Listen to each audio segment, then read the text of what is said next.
Hindi raw alam nito namang si Leo o kung ipagpapatuloy pa rin ba niya ang relasyon niya sa kanyang girlfriend na si Kath.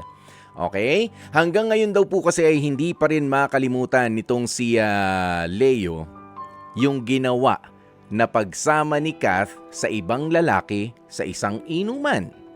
Ang kinakasama pa ng loob nitong si Leo, may nangyari pa raw sa kanila. Nitong si Kath doon sa sinamahan niya nung inuman na yun. At bukod pa nga po dyan, hindi rin kasi makita ni Leo naman yung sincerity, yung effort, yung remorse man lang, yung pagsisisi nitong si Kath para bumawi man lang sa nagawa nitong kalokohan sa kanyang boyfriend. Kaya naman kausapin na nga po natin agad mula sa Manila, 26 years old, si Leo. Leo, magandang tanghali sa'yo. Magandang tanghali din po, Kuya Boy. Leo, gano'n na kayo katagal na mag-on nitong si Kath? 2 years na po yung relationship namin pero di po kami live-in. Hindi naman nagli-live-in, okay? Dalaw-dalaw lang, ganyan. At nasan ba? Saang inuman ba ito? Kasama ka rin ba ron sa inuman na yon? Umuwi ka lang na maaga o nalingat ka lang? Hindi po ako kasama sa inuman, Kuya Boy, kasi po ano po yun, sa company po nila yun. Party-party ng kumpanya nila. O hindi, mga kasamahan lang sa trabaho. Party po sa kumpanya tapos nag-aya po yung kaibigan niya na lumabas pa po. At bali parang banlaw po, parang ganun po yung term. Banlaw, banlaw. Opo. Kasi nga may dinumihan. Ganoon na nangyari. Ay Opo. siya. Kailan ba nangyari ito? Last year po, Kuya Boy, almost mag 1 year na po. At yung sinasabi mo naman, may katotohanan ba yan? Kinonfirm din ba ng girlfriend mo na si Kath na yes, meron talaga nagawa ko talaga yan, may nangyari, nag-apologize ba siya, papaano ang naging sistema? O baka naman chismis lang ito na pinaniniwalaan mo naman hanggang ngayon? Hindi po siya tsismis, Kuya Boy, eh. Ang masama po pa nga po do'n, nahuli ko po kasi sa notification ng phone niya. Mm. Yung lumabas po kami, medyo halata ko na po 'yun na may tinatago siya. Mhm. Tapos yun po nag-chat po yung guy. Actually po, ang masama pa nga po do'n, foreigner po kasi yung yung Mm. naka-ano po sa kanya, Okay, nakaano? nakagalaw Oh. Mm. nakagalaw po. Mm. Ayun po. Then after po nun, dun na po niya inamin lahat ng mga ginawa po nila. Mm. Ayan na. So umami naman siya. Naiyak ba siya? Papaano ang itsura niya? Naiyak o hindi naman? Ah, Sorry na. Halika nai na, kain na tayo. Baka ganun lang. Hindi ko po alam, Kuya Poy, kung tunay po yung iyak na yon kasi minsan po talaga umiiyak siya 'pag nakikipaghiwalay ako. Hindi ko Mhm. po alam kung umiiyak siya dahil sa ginawa niya or dahil maghihiwalay kami. Mhm. Yan. And after almost a year na, sabi mo, nitong nangyari ngang ito, saan ka nakukulangan? Doon sa sincerity, doon sa effort na sinasabi mo, ano ba dapat sa tingin mo ang ginagawa ng isang girlfriend na nag-cheat sa kanyang boyfriend na katulad mo? Ano ba ang mga pinatutunayan niya dapat kahit papaano? O siguro napapansin mo ito dahil tuloy-tuloy lang siya doon sa mga ginagawa niya. Lumalabas pa rin, kasama pa rin yung guy, and doon pa rin siya nagtatrabaho. Ganun ba? Ah, nandun nakikita ko naman po yung effort na bumabawi siya, na gusto niya bumalik yung tiwala ko. Pero po kasi tuwing na mag-aaya po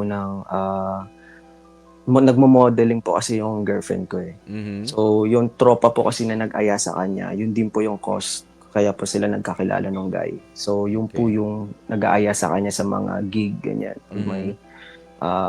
'Pag pupunta po sila sa sa mga car show, ganyan. Mhm. So, dun po parang bumabalik po ulit yung mga ala-ala na ano po yung ginawa ni Kat sa akin dati. Bakit hindi mo na lang siya samahan doon sa mga racket niyang ganyan? Hindi ka ba pupuwede? Ah, Ayoko po kasi ng gano'n, Kuya Poy. Kumbaga may kanya-kanya rin po kasi kaming buhay, and also Mm. may work din po kasi ako. Okay. O sige, bago tayo magpatuloy pa 'no, meron dito tayong caller mula sa Zambales pa ha, si Nel ng Zambales. Ano ba ang kanyang astig na masasabi, astig comment o astig advice naman para sa'yo? Nel, magandang tanghali sa'yo. Hello. Nel, ano ba masasabi mo dito sa astig confession ni Leo? Niloko na, pero tinuloy niya pa rin, pinatawad. Nga lang, parang hindi raw kasya talaga eh. Parang hindi siya kumbinsido, kumbaga, sa pagbabago ng kanyang girlfriend. Gawin niya na lang. Ayain niya magsama na sila para matahimik siya. Sigurado ka bang yun na lang ang sagot, Nel? Yun na lang ang sagot. Kasi, kada labas ng babae. Siguro, lalabas na naman. Parang hindi naman komportable yung puso mo, yung pakiramdam mo. Kasi mamaya, inaano na naman ng ni ano yan, na ganito. Inaano mo Inaano ni ano Maano. Oh, Diba? okay. Kaya, ang solusyon lang dyan, magsama kayo. Pero pag hindi pumayag yung babae, iwalayan mo na. Kasi nga, meron pang iba yan. Sigurado yan. Nangyari na ba sa ito, Nel? Siyempre.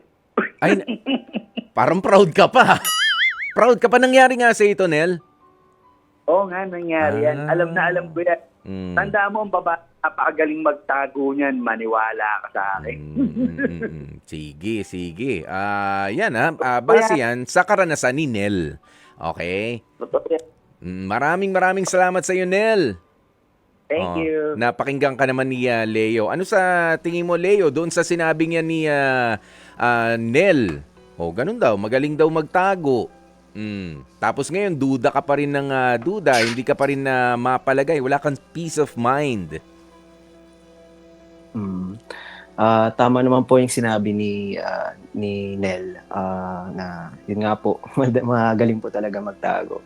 Ang iniisip ko lang po kasi, Kuya po, yung pag kinasal na ba kami, ititigil na ba niya yung paglabas sa mga kaibigan niya? Yun po kasi yung parang nagtitrigger po kasi sa akin eh. Yung, Alam mo, Leo, ako nasasagot, hindi. No, hindi titigil yan. Natural, mga kaibigan niya yun. Yun naman ang magiging katwiran niya. 'Di ba? Hindi naman pwedeng itigil niya na yung ikot din at mga nakasanayan niya. Ikot ng buhay niya at yung mga nakasanayan niya dahil lang doon sa isang pagkakamali na yon. Yan naman talaga yung totoo. Kahit sa'yo man mangyari yan eh.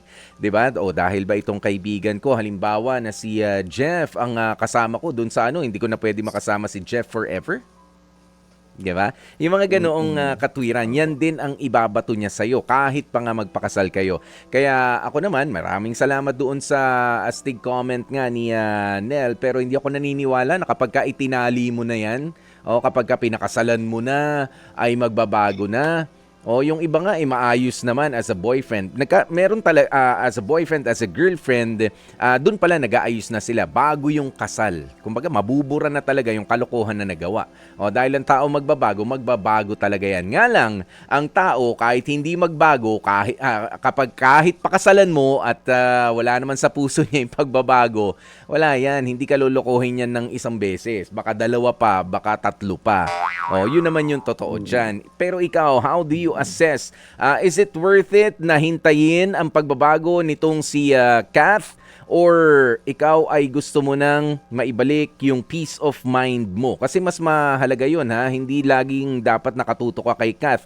Kung naapektuhan na ang trabaho mo, naapektuhan na ang tingin mo sa mga babae, naapektuhan na ang relationship mo with your family and your friends nang dahil dito sa binibit-bit mong duda na baka lokohin ka nitong si Kath, I don't think it's worth it anymore. Ikaw, how do you assess yung sitwasyon mo sa ngayon? Sa totoo lang po gusto ko po talaga magkaroon ng peace of mind. However, yung friend po kasi ni Kat, yun din po kasi yung nagsulsul sa kanya na mag-cheat, na mag-ano po talaga, makipagkita dun sa guy na yung foreigner po. Kaya po parang ganun na rin po yung duda ko every time na pagkasama niya yung friend niya na yun. Though yung friend din po niya nag-sorry din po.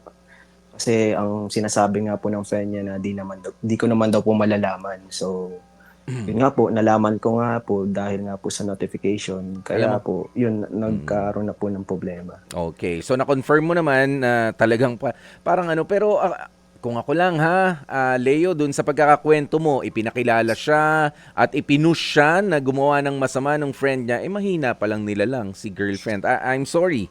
I'm sorry to tell you, pero mahina pa lang nila lang. Ano to, pagka sinabing, sige na, gawin nyo na, akong bahala. Ganun na lang ba yun? Para bang uto-uto, napaka-weak naman ng personality niya. Kung pagka ganyan ang karelasyon mo, iwan mo na. Tapos na yon, Leo. Huwag mo nang pahirapan yung sarili mo. Dahil hindi man yung kaibigan na yan, baka sa susunod pa at sa loob ng relationship natin, sa pag-aasawa, kahit nga sa pagjojowa, magkakaroon tayo ng mga problema. Paano kapag kinapos tayo sa pera, sandali lang, ano na nga lang muna yung katawan ko. Ganun lang. Ganun lang, kayang madiktahan si girlfriend na gumawa ng ganyang bagay na hindi mo matatanggap. Problema lang yan.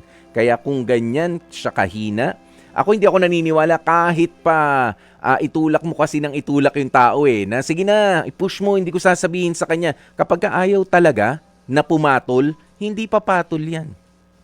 Oo. Maniwala ka sa akin, Leo. Ni sapatos niyan, di niya huhubarin. Kahit pa may magsabi sa kanya, kahit may assurance, kahit type niya pa yan, okay lang, magka-crush ka, pero para patulan, ibang usapan na yun. Siya na yun, kusang niya na yun, kusang loob niya na yun. Nagigets mo, Leo? Kaya pag-isipan mong maigi, kung worth it pa ba na hintayin yung ganyan. Ngayon, talagang one way or another, talagang magiging masakit ang pakikipaghiwalay.